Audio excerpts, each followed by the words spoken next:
Welcome to Left, Right, Center, where we are covering Colorado politics first on CBS 4. I'm political specialist Sean Boyd with our analyst, Democrat Mike Dino, Republican Dick Wadhams. Colorado's gubernatorial candidates went head-to-head on CBS 4 this week in their only statewide televised debate. I moderated the debate with my colleague Jesse Paul of the Colorado Sun. The topics range from inflation to housing to climate, and one thing was clear. The two candidates have very different ideas on how to address the state's most pressing issues. Their plans to tackle crime, one example of that. Public safety will be my #1 priority. I will make sure that law enforcement is fully funded, including the State Patrol, and they are able to do their job again. We have the 4th highest recidivism rate in the country. That means repeat offenders are doing most of the crime, which is one of the reasons we are #1 in auto theft in the entire country.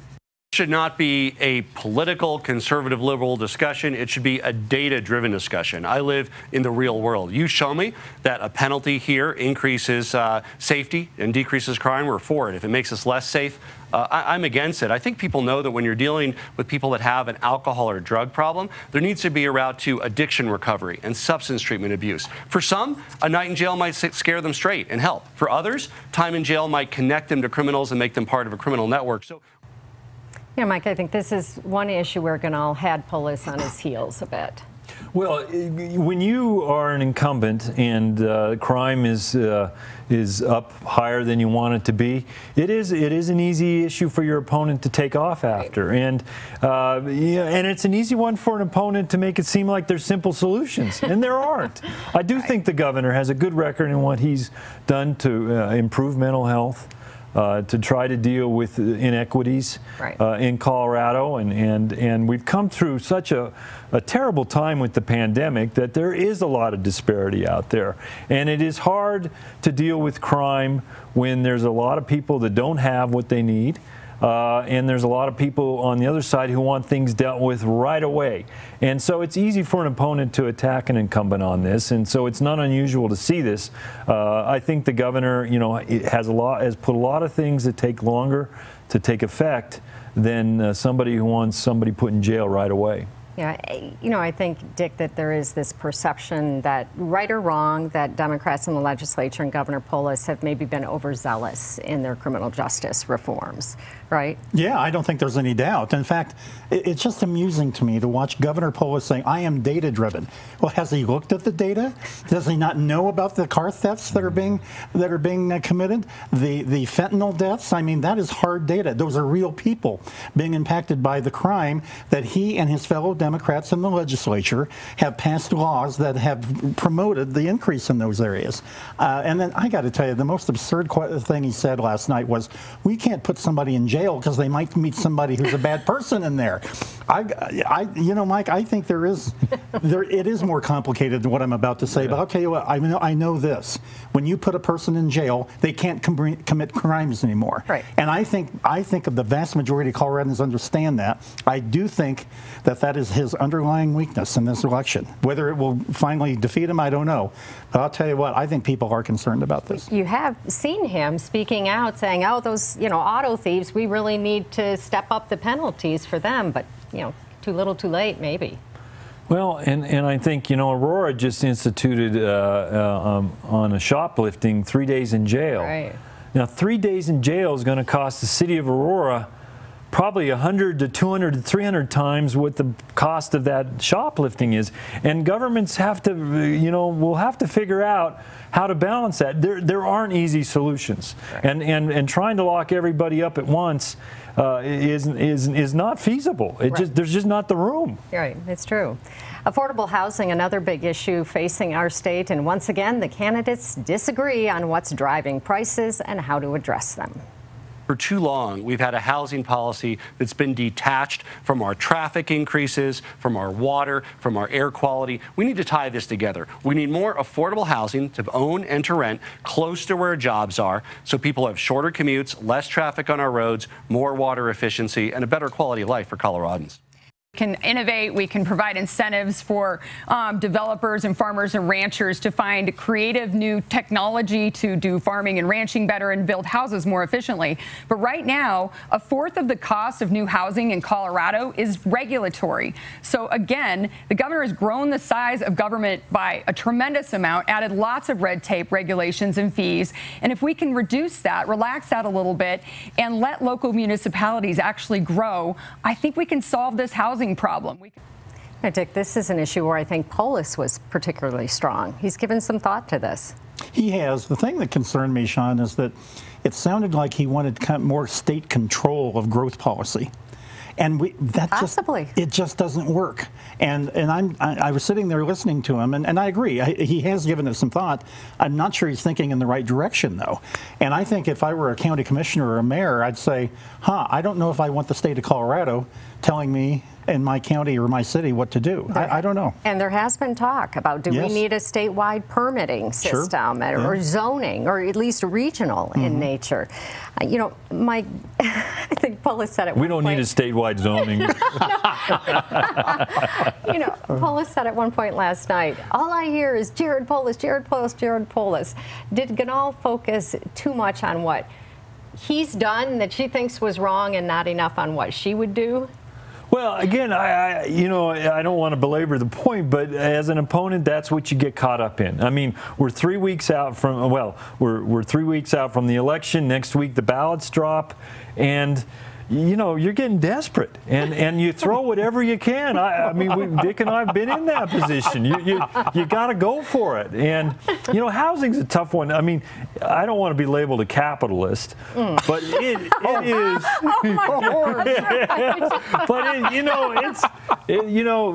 Regent Ganal said we can solve this housing problem. It's market driven. It's the government really plays on the edges, and they're doing stuff at the local level, the county level, and the state level. Lots of money. Yeah, but it is the market. So anything can happen in politics, right? This race is what? There's like 17-point spread or something that Polis is ahead. Have you ever seen, you guys have done several campaigns, have you ever seen a race where somebody's been that far behind and they've managed to win? Well, not with mail ballots. Yeah. No? I want my fellow capitalists to see. Yeah. I mean, it's really... You know, I guess if it was the old days where you know, most of your votes were people going to a precinct on election day, then you might have something that, you know, that October surprise, right, Dick? Yeah. But here in Colorado, when the ballots start dropping, boy, I mean, it's still, you have more of the people voting toward the election date, but it becomes really a hard thing to surmount. I thought Heidi did a good job last night, Sean, at least making Polis the agenda and the choice, that either you like him or you don't. If you don't, vote for me. And that is a danger. And Mike is right. That is kind of a dangerous path for a candidate. You actually do have to have an agenda that you can articulate how you would accomplish this. You've talked about this before, yeah. And I thought Heidi did a good job when she was pushed on, well, just where would you change Colorado law in terms of crime? I thought she did tick off some things, but Mike makes a really good point about the way we vote now. A lot of people will cast votes early, and they might regret their votes later. And back when we had same-day voting, I mean, that was a different time, So. Well, coming up, the governor candidates aren't the only ones who debated this week. The two candidates who want to be the state's chief election officer did too, and their debate was a bit more spirited. Welcome back to Left, Right, Center. The governor's debate, one of several CBS 4 hosted this week. I also moderated a debate between Colorado's Secretary of State candidates. Democratic incumbent Jenna Griswold is facing Republican challenger Pam Anderson, a former Jefferson County clerk. While both candidates condemn election conspiracy theories, it's one of the few things they agree on. Anderson accused Griswold of politicizing the office of Secretary of State by taking a position on divisive issues like abortion. The fundamental freedom to choose who to marry, when to have a kid, how to start a family is under attack. I will stand up for people's rights. It certainly raises you lots of money, millions of dollars for your campaign coffers when you take sides and let special interests enter in our democracy. The two also sparred over Griswold's handling of a recent incident that resulted in voter registration postcards being mailed to non-citizens. It happened in 2022, and CBS 4 reported on it. It was a data glitch, Sean, and I believe this has happened in prior administrations, but now we're in such a hot political atmosphere that data glitches can fuel major disinformation. Making the error, the same error again, points to a management problem, points to a lack of leadership. And I think it's because you've had 3 deputy secretaries, 4 chiefs of staff, at least 3 comms directors, and at least 3 legislative liaisons. And that turnover results in mistakes, repeated mistakes. You know, Mike, what's your sense of where voters stand on this issue of the state's chief election officer taking a stand on political issues, that first set of comments we heard? Well, I think the extreme right wing of the Republican Party nationally has set up a construct that favors Jenna Griswold. We see in Arizona an election denier running for Secretary of State. We see it in other states where that's happening. And she's been a stalwart against election deniers. And she's probably won this election months ago because that was an issue that, well, she may have won it since January 6th, really, 2021, where, it's become an issue where a person at the Secretary of State that's under siege by the election deniers can turn it back and make it a campaign issue and show that she's on the right side of politics. You know, Dick, Mike alluded to this, that people think Republican, they think election denier. And Anderson has been very clear on this right from the get-go. She ran against Tina Peterson, right, the former Mesa County clerk. But Griswold has a lot of name recognition and Anderson doesn't. I don't know about this, whether people would even know that she's not an election denier. Well, I mean, Griswold has been raising money hand over fist from the first day she entered office. So, I mean, she's got a financial advantage. And listen, I will acknowledge, Sean, that the Ron Hanks of the world and the Tina Peters and the Mike Lindells and all these people have put a stench on the Republican Party overall. And Pam Anderson is the epitome of somebody who has fought against that, and yet I think she is paying a price to some extent. I think you're right about that. One of the things I wanted to add is the House January 6th Select Committee had its final hearing before the election.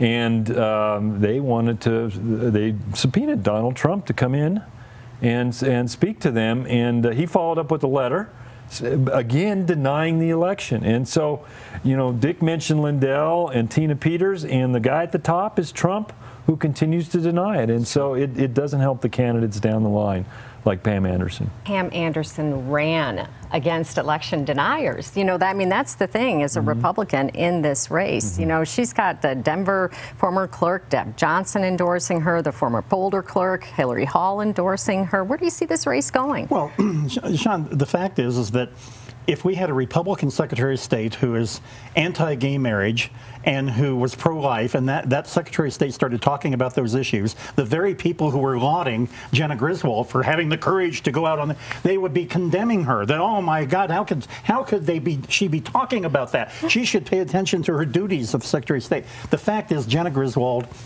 I think she's incompetent, as we learned again with those mailings. She is blindly partisan. She's nothing, as I've said before, but a pile of ambition who just is trying to find a way to get her profile up so she can run for something else sometime. She defies a 50-year tradition in Colorado of both parties that ran that office professionally and nonpartisanly. And I got to tell you, I just think it's such a clear choice to me. How do you really feel about Jenna Dick, you need to be clearer on how you feel about Jenna. All right. We also had a visit from the President of the United States this week. We'll have that when we come back.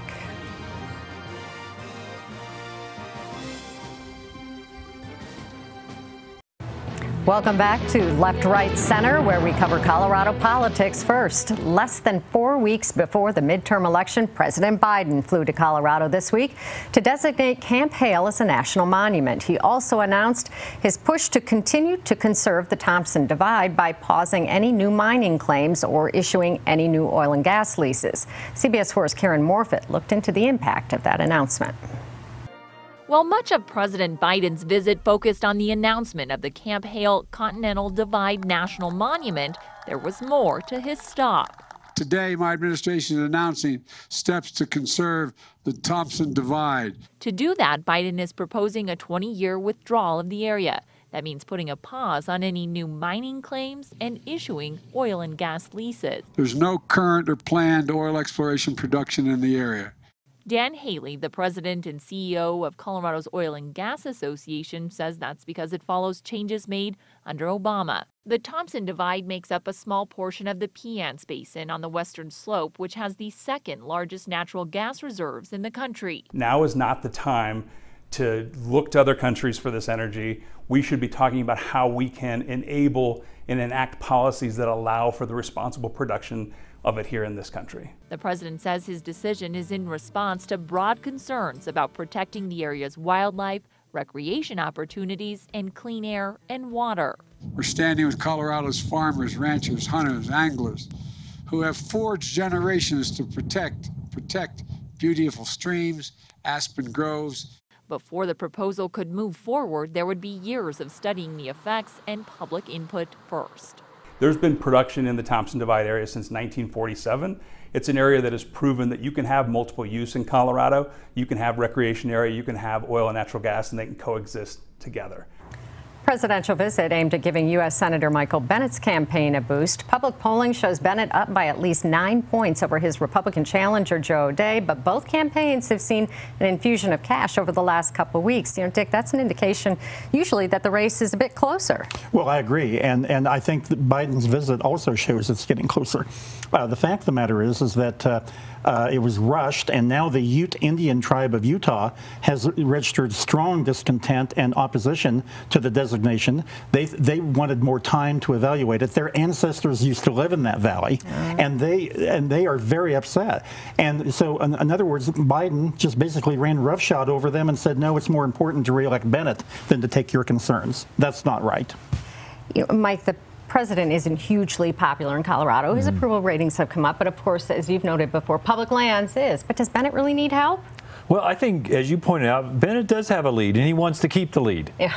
I mean, that's what it comes down to. I don't think he's in trouble. I've been consistent in saying I think he wins between 4% and 6%. And, you know, the president was making a western swing. He was in L.A. helping the mayoral candidate there, Karen Bass. She's in good shape. Dems have some challenges in Oregon, and he was up there trying to help the Democratic candidate. So, I mean, his approvals have gotten better, and that's why he's out and making the national swing. No fundraising here, though. Well, Bennett has enough money, and he just needs, a little more emphasis on natural lands to get past the finish line. Yeah, just in case. Yeah. Just in case. Yeah. Well, the Colorado Sun and I will join Healthier Colorado to sit down with the Senate candidates, Democrat Michael Bennet and Republican Joe O'Dea, to specifically talk about mental health. You'll find that forum Thursday, the 20th at 7 p.m. on our stream, CBS News Colorado. Give me a sense. I want you guys to, mental health is really an important issue, but, you know, it encompasses a lot of other issues. What are you expecting out of this forum? Well, I assume there will be a lot of talk about the homeless. I mean, there's no doubt a big chunk of the population of homeless people are people that are going through mental health problems and need help and should be gotten off the street somehow. A lot of people want to be on the street. Mike Kaufman was very insightful when he lived with the homeless for a week a year or so ago. I remember that. And you did. That's right. You do remember that. Yeah. And I think he really laid out the population. So I hope they talk about homeless and how we address that. What else, Mike? Well, Senator Bennett voted for the American Rescue Plan. It sent a lot of money to Colorado. The state legislature, led by Governor Polis, set aside almost, I believe, $400 million and had a special task force on mental health. And so there's a good federal-state partnership that shows a lot of money is being invested in mental health issues. I can't help but think guns will come up in this forum. No, undoubtedly. I mean, they seem to be connected. Certainly, the Republicans, when we have some of these terrible mass shootings, tend to lead with we need more mental health programs. And, I think otherwise sometimes in terms of the proliferation of guns and certainly assault weapons. But the bottom line is this, that crime is related to mental health. And we've seen ads against O'Dea, certainly. You know, the Giffords PAC has been running those. I got an idea. Let's put people who use guns to commit crimes in jail.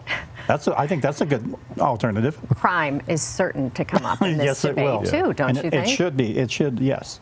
Yes. Yeah. All right, well, thanks for watching Left, Right, Center. We will see you next week at the same time.